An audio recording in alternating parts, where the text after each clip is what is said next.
ইরানে আমাদের হামলা করা উচিত হয়নি, মন্তব্য ট্রাম্পের।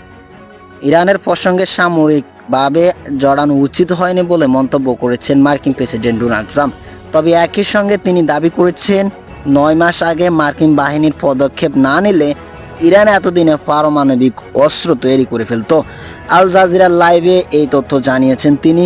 মার্কিন সংবাদ মাধ্যম ফক্স নিউজকে দেওয়া এক বিশেষ সাক্ষাৎকারে তিনি মধ্যপ্রাচ্যের মার্কিন সামরিক নীতি, ইরানের পারমাণবিক ক্ষমতা এবং সাম্প্রতিক ভূরাজনৈতিক পরিস্থিতি নিয়ে এমন মন্তব্য করেন।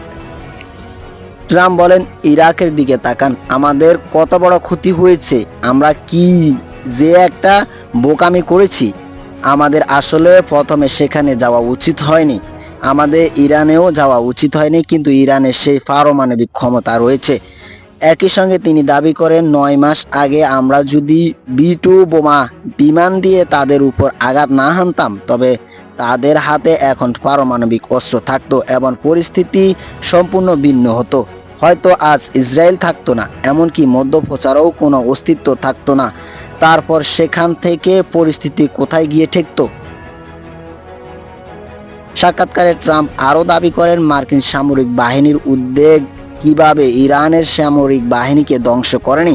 ট্রাম্প বলেন, আমরা তাদের সামরিক বাহিনীকে কিছুটা এড়িয়ে চলেছি, কারণ আমরা মনে করি তারা তুলনামূলকভাবে মধ্যপন্থী। তবে তাদের অন্যান্য অংশগুলো মধ্যপন্থী নয়, সেখানে আমরা লক্ষ্যবস্তু করেছি। তিনি আরও দাবি করেন, অতীতে যুদ্ধ পরিস্থিতিকে সব পক্ষকে ধ্বংস করা ভুল সিদ্ধান্ত নেওয়া হয়েছিল, যার দীর্ঘমেয়াদী প্রভাব পড়ে।